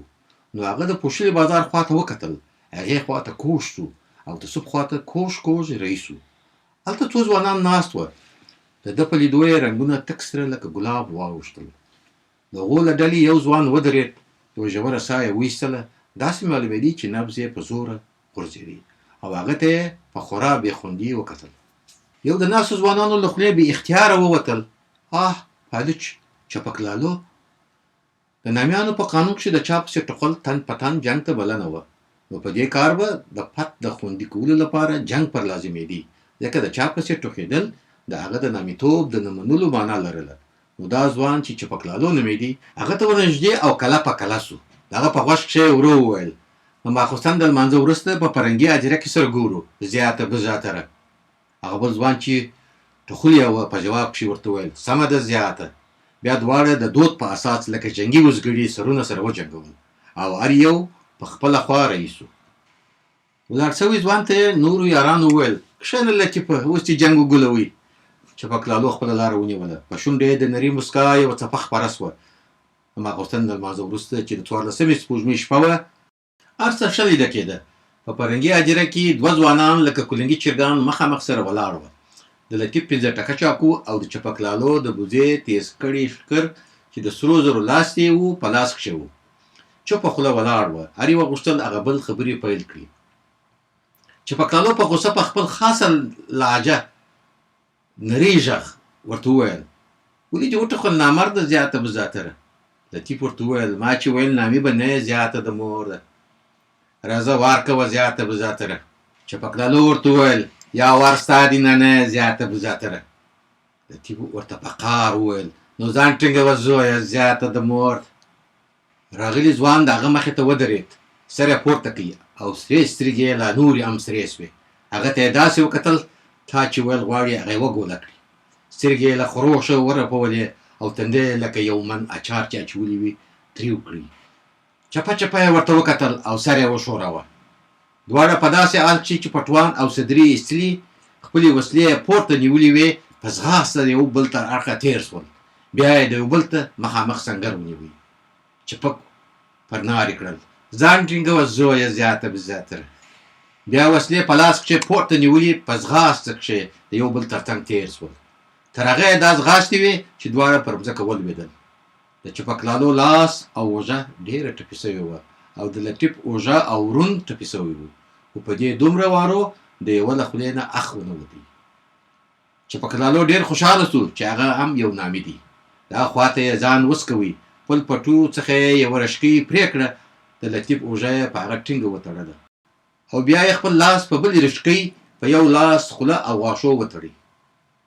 لطیف یې په شا تر عیدګاه پورې چې هلته یې نورو یارانو انتظار کوه ورسوي او دواړو خپلو یارانو کورو ته ورسول او په هغه شپه یې هر یو ته طبیب راوستی او د هغوی ټپونه یې په تار او ستن وګنډل. دا یوه جمعه نه وه تېره سوې چې 2 سپایان د چپکلالو کور ته ورغلل او چپکلالو یې قومنداني ته بوت، ځکه د لطیف پلار قومنداني ته شکایت کړی و چې چپکلالو د هغه زوی زخمي کړی دي. سپایانو هغه د جنګ په تور ونیوی او د اقرار لپاره یې پړمخي پرېیست او د ویالې څخه یې پرتې لندې د انارو لښتو ورته ونیولې. قومندان د څو لښتو وروسته ورته په نصیحت وویل: په سمه اقرار وکړه. چپکلالو جواب ورکړ: قومندان صاحب بیا څه خبره ده؟ بیا څه تندر لیدلی دي؟ قومندان په خندا ورته وویل: ولې ځان ناګاره اچوې؟ بیا دې یې وهلی دي؟ چپکلالو په بې پروایي ځواب ورکړ: یا بابا درواغ وایي زیاته بزاتره. قومندان دا وار لښته په لاس په ټینګه ورته وویل: دا وار دې هډوکي نینې نینې کوم چې قرار ونه کړې په 2 به راڅخه ولاړ نه سې. چپکلالو په پسخند ورته وویل: په دې لښتو خو کشتیان لا ولکه خبر سي زیاته بزاتره. قومندان لښتو ته ګوته ونیوله او ویې ویل: ته وده په چغو به دې ګوندګان خبر کړم. چپکلالو بیا په پسخند وویل: ته به لا ونه اورې زیاته بزاتره. قومندان په غوسه ورته وویل: زیاته بزاتره به در وښیم، نوم به در څخه هېر کړم. چپک هېڅ ونه ویل او یوازې یې په خندا سر وښوراوه. قومندان ته یې ډېر زور ورکړ او هغه ته یې وویل: له حد مې درته کیندلی دی چپکه. چپک لښتو ته وکتل او په زوره زوره یې وخندل. قومندان لښتې ورته ونیولې شړک او شړک. هغه یې دومره وه چې شاید تغمه تغمه سوه. هغه پټه خوله لکه خټکی پروت و، په سر یې د شا لمن اړولې وه. قومندان یې له سره لمن پورته کړه او ورته یې وویل: چپکه مړې که ژوندی؟ چپک ځواب ورکړ: ولې ستړې سوې د پاچا ولداره زیاته بزاتره. قومندان په جدي توګه ترې وپوښتل: وایه لطیف تاوالی دی؟ چپک بیا وخندل او ویې ویل: څه شي یا بابا زیاته بزاتره. قومندان د ډېرو وهلو وروسته هغه بندي کړي. لا یو ګړی نه و تېر سوی چې لطیف خبر سو چې چپک یې قومنداني ته بیولي دي. نو ورغی او قومندان ته یې وویل: هغه ځنه یې ووالئ او چپک یې له بندیخانې خلاص کړي. دواړه سره انډیوالان سوه. یوه شپه سره ناست وه چې لطیف چپکلالو ته په ګوله کې عروس کوشک ورکړي. د عروس کوشک قانون داسې و که به چا ته ورکړ سو هغه باید هغه ژوندی تیر کړی وای چې دا ډېر مشکل کار و. یا به یې هغه تل له ځانه سره امانت ساتي. هر وخت چې به هغه ترې وغوښتي هغه باید بې له ځنډه هغه ورکړی وای او دا دلخوا چناغ و. هر چا چې وړی وای هغه د هر څه د غوښتلو حق درلود. چې پکلالو په سخته بلا واوښتي نو چې کور ته راغی هغه یې سروی کړي، تار یې ترې تېر کړي او په مړوند یې وتړي. د خدای ورځې او شپې تېرېدې. یو کال تېر سو. یو ورځ بیا دواړه سره ولیدل او د بابا صاحب خواته رهي سوه. لطیف چپک ته وویل راځه د پیلکو د دغه اوږدې مورۍ څخه تېر سو او بېرته راتېر سو. خو دا ډېر خطري کار و. تر اوسه چا دا کار نه و کړی. خو غږ سوی و. دا بیا بېغیرتي وه چې یا ورته وویل سي. دواړه مورۍ ته چې ډېره اوږده او تیاره وه ننوتله. اوبه یخې او تنګې وې. ښه ډېر ګړی تېر سو. لطیف د مورۍ په منځ کښې چپک ته وویل زما امانت راکړه. چپک لالو له ملا څخه عروس کوشک وشکوئ او لطیف ته یې ورکړئ. د لطیف رنګ لکه ګچ تک سپین واوښتی ځکه چپک تل د عروس کوشک تر مړوند تړي. خو کله چې لطیف ورته وویل راځه د مورۍ تېر سو نو هغه عروس کوشک له مړونده خلاص او تر ملا یې وتړي. لطیف په داسې حال کښې چې سترګې یې کښته اچولې وې چپک ته وویل وایه څه غواړې یاره زیاته بزاتره. هغه ورته وویل څه نه غواړم. لطیف ورته وویل دا ستا حق دی وایه زیاته.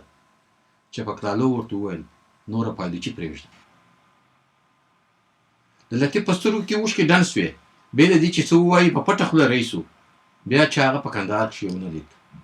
نوکر د هغه د سترګو په لیدو نارې کړه هغه چپک لالو دی.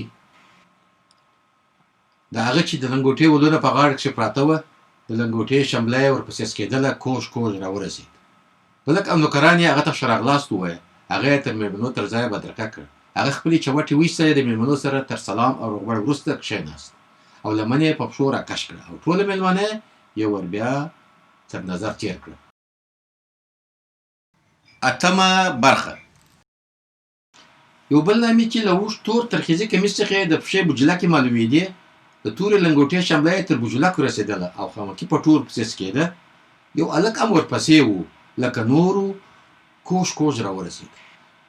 بیا هم ملک او نوکرانو یو بل پوښته چې دا څوک دی. یو ویل ما هغه لیدلی دی. ته ولې زه یې نوم په یاد کړم. د کاکو غلام فاروق باغ. د کاکو غلام فاروق په باغ کښې د یارانو بانډار و چې هر کال به دا بانډار رازمات لخوا جوړېده او د پایلوچانو ترمنځ به د غښتلتوب ازاده سیالي کېده. دوه اخته وه. دې سیالي کوم ریفري او احکام نه درلود. دوی به په خپله فیصله کوله. کوم یو چې به نور د لوبې د دوام توان نه درلود د سلام دی تاته باداره په ویلو تسلیم سو. هلته دوه په پټوانو کښې سرونه پټ کړي وه او یو بل یې د بوزې پشکر او نیره سره وهله. تر هغه به دا لوبه کېده چې یو به بېتابه سو او سر به یې لوڅ کړي نو بیا به د هغه بل تابع ګڼل کېدی. دلته بیا دوه نورو کمیسونه ایستلي وه او جوش کړي هګۍ یې په بغلو کښې نیولې وې. له هر یوه څخه به چې هګۍ ولوېده نو هغه بل ته به تسلیم سو. دوه نورو بیا ډبرې غورځولې او سرونه یې ورته نیولي وه. هر یو چې به سر بچ کړ نو لوبه به یې بایله او هغه بل ته به یې د سلام دی تاته باداره په ویلو تسلیم سو. دوه نورو بیا تر تبۍ لاندې اور بل کړی و او لچو پښې پر ولاړ وه. رازمات، بنګ، تور قادر او شور سلیم پر چلم بانډار کوي. د تور قادر سترګې پر یو هلک چې پر خره سپور او ځان یې پورته پورته کاوه غوښتل یې چې له درختې زردالو وشکوي د خولې ووتل. واه نه ځان وشلوه. په راز محمد او بنګ دا خبره بده ولګېده نو یې مخ قادر ته واړوه او یې ویل دا دې بده خبره وکړه. موږ هم کشران لرو. زیاته مو ستړی په دې پای کې. خبرو تاو واخیست. رازماد ورته وویله زما هغه ورځ نه هېرېږي چې د کریم جنګ ته د سلاوې سره ورغلې زیاته بزاتره. قادر ورته وویله زما هم انډیوال یې که نه درسره کتلې به مې وایي. د دې لپاره چې د غوسې اور یې سوړ سي دواړه سرونه په پټوانو کښې پټ کړه او یو بل یې دومره په نیره او جوالدو سره وواله چې پټوان یې په وینو تک سره سول. هغه نوکر نارې کړل هغه رازمات دی. ملک او نوکران یې هغه ته ښه راغلاست ووایه. هغه هم کوږ کوږ د ملبسا ځای ته ورغی.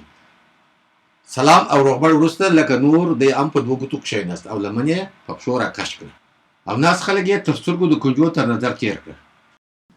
نمه برخه. یو بل نامې چې په ونه ټیټ و لکه نورو د اوږدو تور ترخیزې کمیس څخه د پښې بجله کې معلومېدې. د تورې لنګوټو شمله یې تر بجلکو رسېدله او پټو ورپسې سکېده.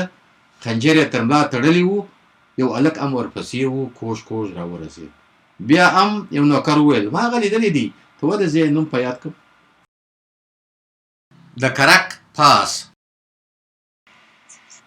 د امنیې زاړه قومندان د تسلیمي په وخت کې نوي قومندان ته داسې ویلي وه ما منطقه له غلو او لچوګانو پاکه کړې ده. نور هر څه چې کوې په څو نامیانو غیرتمنو به غرض نه لري. بیا یې نوی قومندان د دې نامیانو لیدو ته د هرات بازار خواته بوتي. هلته یو سماوار مخې ته یو کرک ځړېدی. د امنیې قومندان کرک ته ګوته ونیوله او ویې ویل دا کرک د چا دی؟ هیچا جواب ورنه کړ. قومندان بیا غږ کړ دا کرک د چا دی؟ د سماوار له پایه یو تن په بې پروایي سره نارې کړل دا زما دی زیاته. قومندان په لوړ غږ وویل خبر نه یې چې کرکان بند دي؟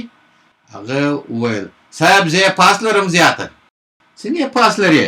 د سماوار له پایه یوه سیلاوه راوغورځول سوه او ورسره غږ سو دغه دی پاس یې زیاته. زاړه قومندان سپایي ته وویل هغه د باندې راوباسه.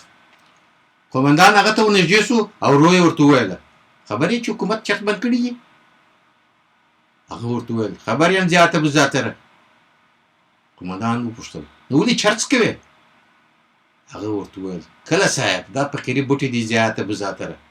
قومندان اولدار ته غږ کړل هلک هغه قومنداني ته بوځه. په قومنداني کښې هغه پړ مخې پر یو زوړ میز پرېستي او 600 لښتې پر ملا ووهه. خو د ځوان له خولې سوڼ هم ونه ووت. اولدار ستړی سو. د نوي قومندان وار سو. هغه هم په ډېرو وهلو ستړی سو او حیران پاتې و چې دا څنګه انسان دی. نوي قومندان په همدې چورتونو کښې پر چوکۍ کښېناست او د چایو پیاله یې خولې ته پورته کړه. ځوان سر راپورته کړ او نوي قومندان ته یې ویل قومندان صاحب نور څوک نشته چې ملا راوګروي؟ زاړه قومندان نوي قومندان ته ورو وویل یو یې دا دی مهتابالدین اغا. نوي قومندان مخ د مهتابالدین اغا خواته کړ او ویې ویل زه زمری زما په قومنداني کښې هر څه چې کوې کوه ازاد یې. مهتابالدین اغا د زاړه میزه پورته سو. لمن یې ایله کړه سیلاوه یې تر ملا وتړله. پوټو یې د تل په شان له یوه کونجه راکش او ایله څوکه یې تر اوږو ورسوله او په داسې حال کښې چې پټو یې ورپسې سکېده او شمله یې مځکې ته رسېدله کوږ کوږ رهي سو. د تلو په وخت کښې زاړه میز ته یې ور بیا وکتله. سر یې وښوروه او په برېتو کښې یې وخته. هغه نوکر نارې کړه دا مهتابالدین اغا دی. ملک او نوکران یې هغه ته ښه راغلاست ووایه. هغه یې د مېلمنو تر ځایه بدرخه کړ. د موچڼې د ایستلو وروسته یې د ټولو مېلمنو سره روغبړ وکړ. بیا په 2 ګوتو کښېناست او لمن یې په زنګنو راکش کړه. 10مه او آخره برخه. نور مېلمانه هم یو د بل پسې راورسېدل. 2 تنه نوکران د چلم په ډکولو اخته وه. د ملک شاوخوا ځوانانو چې هغو هم د غښتلتوب ادعا کوله ناست وه. خو نورو هغه لوکان ګڼله ځکه ازمایل سوي نه وه. د ملک د خولې وه او تل د ملک پسې وه. د نورو پسې روان ځان ته غښتلی ویلی نسي. نو ځکه د هغو په خبرو او کړو وړو د نورو خندا راتلله. په دې وخت کښې 2 پخواني نامیان غوثو او نینی فقیر چې سپین ږیرې او د چپښې وه راورسېدل.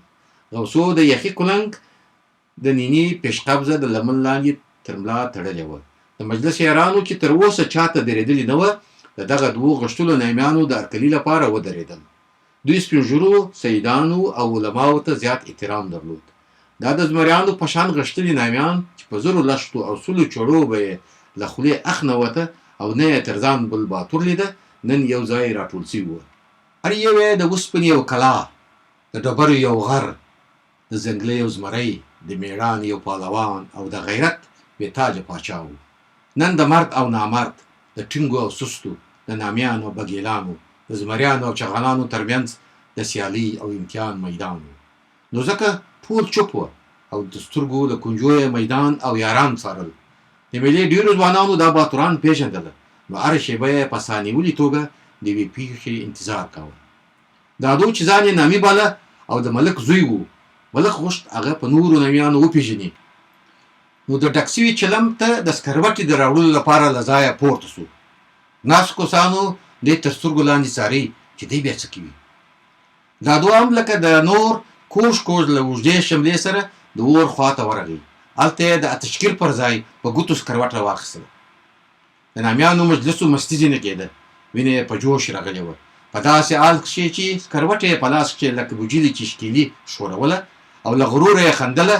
کوږ کوږ د چلم خواته خرامان خرامان رئیس و. د ملک خوله نه ټولېده او نور نوکران یې له خوشحالي په کالو کښې نه ځایېده او نه پوهېده څه وکړي. څه چل وسو چې سکروټه یې له لاسه ولوېده؟ لاس یې وسو که تر تاثیر لاندې راغی، یا نظر سو، یا یې پام نه و. خو دا کار په داسې یو مجلس کښې د زغم وړ نه و. تر اوسه ټوله چوپ وه، یو هم نه پوهېدل له کومه ځایه یې پیل کړي. غیبت دوی نه کوي، دا یې د کم اصلو خلکو کار باله. د ځان صفت یې د نامردانو کار ګڼه. دوی مرګ قبلوي خو دغه القاب نه. د بانډار یارانو لکه چې برق نیولي وي یوه جټکه وخوړله، لکه له خوبه چې کښېنستلي وي وارخطا سول، لاس او پښه سول. چورت یې ووهه چې دا څنګه بې عزتي یې وسوه.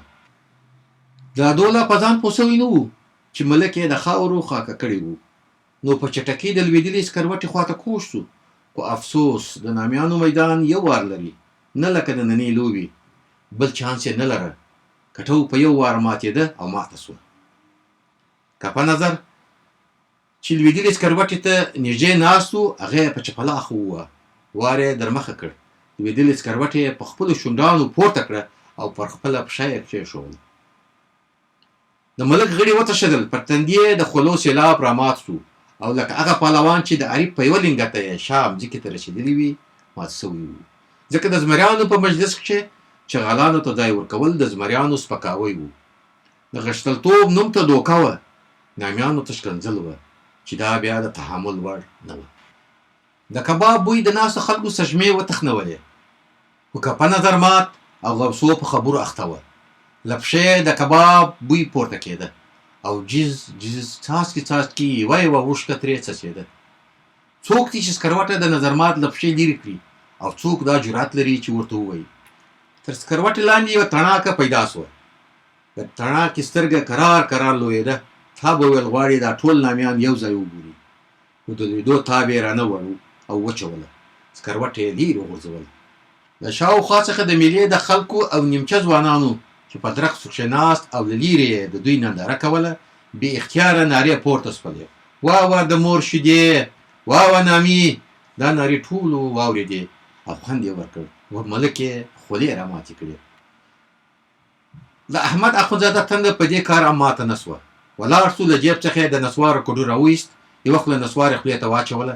د سماوار خواته ولاړ، کمیس یې وایست او جوش سماوار یې چې خوټېده پورته کړ او په خپل راسته وژه یې خالي کړ. د بدن ویښتان او پوستکی یې له اوبو سره لاندې توی سو. دود یې له بدنه پورته سو.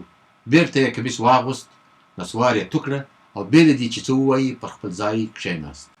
دا د نامي زوی بیا ګوره، د مور شیدې، واه نامي. نارې او چیغې بیا اسمان ته پورته سوې. عجیبه فضا وه، ټوله چوپ وه. د چا سترګې له تعجبه راوتلې وې. څوک څوک ایش پیش پاتې وه.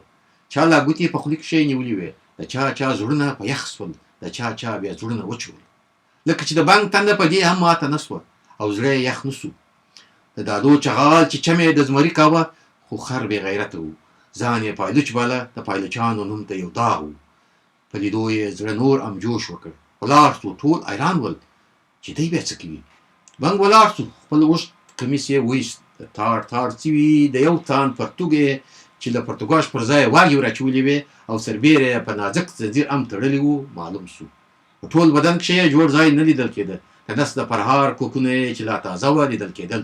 بنګ پړ مخې پرېوت او د ملک نوکرانو ته یې چې چرس پخول وویل، راسئ زما په شا چرس پخه کړي. د بنګ پر شا بلکه جوړه سوه. د چرسو پخول پیل سوه. هر وار به دوه سیره تلی تاوېده. تر هغه چې چرس اوچېدل د بنګ پر شا اور بل و. هلکانو، ځوانانو او نورو چې دوی یې لیدل او څارل په روډو سترګو یو بل ته کتله. یو وار بیا د مور شیدې بنګه، نامي د نامیانو یې د هغه مور چې تا نه مني. زوږ او شور پورته سو. هغه وخت اوج ته ورسېد چې چرس وچ سول او بنګ ودرېد. خپله لمن یې ایله کړه، پر خپل ځای کښېناست. داسې ارام کښېناست تا به ویل چې هېڅ نه وي سوي. ملک او نوکران یې ډېر کوچني سوي وه. چلم سر سو، خو دا بل ډول چلم و. یو کش یې ښه ځوانان له پښو غورځوله. همدا علت و چې د ملک نوکرانو یوه ځان ایسته او څوک چې پاتې وه هغوی مازې خوله پرېښوله. کوم یوه به چې دود کش کړ بیا به په ټوخه سو. ټوخه دې ټوخی به د موسیقي بڼه ونیوله. یوه سرخانه لا نه و پوچه سوې. استاد افروزه خیاط ته دې وجې چندان خوند ور نه کړ. ور ولاړ سو، د چلم سرخانه یې تازه کړه او په چپه شژمه یې له چلمه د زړه له خلاص قرونه وایستله. دې قرونو مېلمنو ته څه ان چلم ته یې لا خوند ورکړ. سرخانه یې په همدا یو وار پوچه کړه. بیا د هر لوري د واوه استاده د مور شیدې د نامي زو غږونه پورته شول. ملک چې نفر یې خانه ورخامه کړې وه، یو ناز ځوان ته اشاره وکړه. ځوان له نسوارو له ډبلي نه یو وچ سوی لړم راوایست او د چرسو پر ځای یې کښېښود.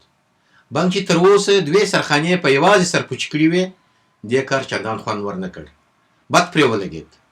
نو وار یې در مخه کړ، چلم ته ودرېد او په دوه کشه یې سرخانه ور پوچه کړه. ځکه هغه په ځان کښې دا تاب لیده، نه یې غوښتل نور نایمان شرمنده یا لیوني کړي.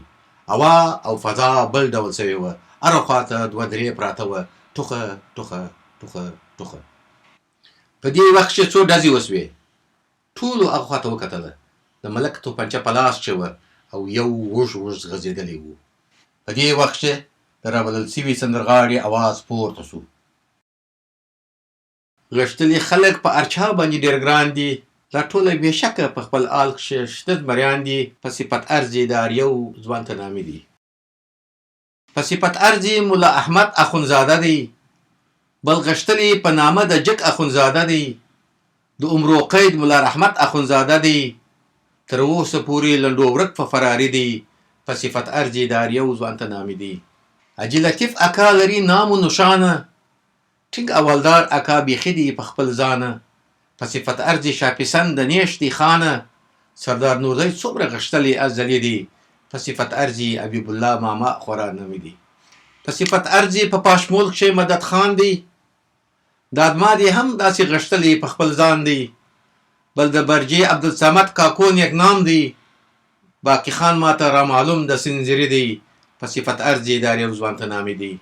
په صفت ارزي د شوین حبیب الله دی، عبدالعزیز د پیر پایمال نامي خورا دی. د تابین ګل ماما ټینګ سوی په رښتیا دی. ښه یې پېژنمه سرور خان د سنځري دی. غلام فاروق خان خوشحاله ځوانه معرفي دی. په صفت ارزي د تابین رزاق مدامه، غښتلی ورور لري په نامه د عبدالرحمانه. و د پاشمول محمد عزیز فقیر ښځوانه، تللی ډېر نوم د جمعه خان او پستکي دی. په صفت ارزي د اریو ځوان ته نامې دي. په صفت ارزي امید خان مشر سړی و، لالو هم مړ دی بې شکه توریالی و. یو څو کاکړ د دغه ښار عجب زمری و. نورماد هم خوشحاله ځوانه معرفي دی. په صفت ارزي د اریو ځوان ته نامې دي. په صفت ارزي جبار خان د سرپوزې دی. ایدي ماما د دې ښار د کورخانې دی. بل تورابا چې د شکاپر د دروازې دی. فیض الله دی د منارې اوسلا بندي دی. په صفت ارزي د اریو ځوان ته نامې دي. سیف الدین ورور رستم زمری دی پهلوانه. په صفت ارزي په نامه طالب جلاله. د ګوشخانې شامد نامي په هره لاره. څو خیرو او ملا غفار چې سوه په داره. یو امین جان بل داود شاه د ناخوني دی. په صفت ارزي د اریو ځوان ته نامې دي. په صفت ارزي ملا کمال اخون نومیږي. د بالا قرض اسند خو کلک را معلومیږي. د قلاچې اسام الدین قصاب یادیږي. صالح حمدي د قلاچې اوس فراري دی. په صفت ارزي د اریو ځوان ته نامې دي. په صفت ارزي راز محمد در یادومه، د دوان نبو د سنځري لالی منمه. بل ابراهیم خان او راز محمد معلم شیمه. بل ماماګی او تربالا عبدالباری دی. په صفت ارزي د اریو ځوان ته نامې دي. په صفت ارزي نظرجان فقیر شځوانه، نوم د قبلی او د کوبات دی په داشانه. امین الله او پیر محمد غیژ بازانه، خوشحاله ځوانه ملا لالمار ډېر محبتي دی. په صفت ارزي د اریو ځوان ته نامې دي. په صفت ارزي ملا منان د نیش د خاکه. بل د ملا اخوند د کلي مات اساقه. ماد اعظم د دې موسی دی ډېر چالاکه. بیا د سپیروان ګلمات خان خوش د ار سړي دی. په صفت ارزي د اریو ځوان ته نامې دي. په صفت ارزي د بولدک ولی شه ځوانه. حاجي محمد او غلام دواړه دي نامیانه. ترکانې کلک ته دی خوجې دی رمضانه. د کر تورجان او تورباز نوم یې جاري دی. په صفت ارزي د اریو ځوان ته نامې دي. څو سنانۍ او وزیرجان د زنګاواته، نوم د انور او شابوزي تر اوسه پاته، د چوک نامي داود فقیر ولاړې عقباته، شیرمات خان ورور د سردار عجب سخي دی، په صفت ارزي دار یو ځوان ته نامي دی. کلکو بورمات اکا تر پیش کابل سلامه، سردار محمد او د پاشمول وسمت خانه، سید محبوب شاه اغا مغرور عجب ځوانه، د سرپوزي عبدالحق خورا جنگي دی، په صفت ارزي دار یو ځوان ته نامي دی. په صفت ارزي دغه ټول کندهاریان دي، هر یو بېشکه په خپل ځای کښې شنه زمریان دي، غښتلي خلک په هر چا باندې ډېر ګران دي. ثاني عبدالصمد تشیر په شاعري دی، په صفت ارزي دار یو ځوان ته نامي دی، صفت د کندهاري دی اوس ټوله درښیمه.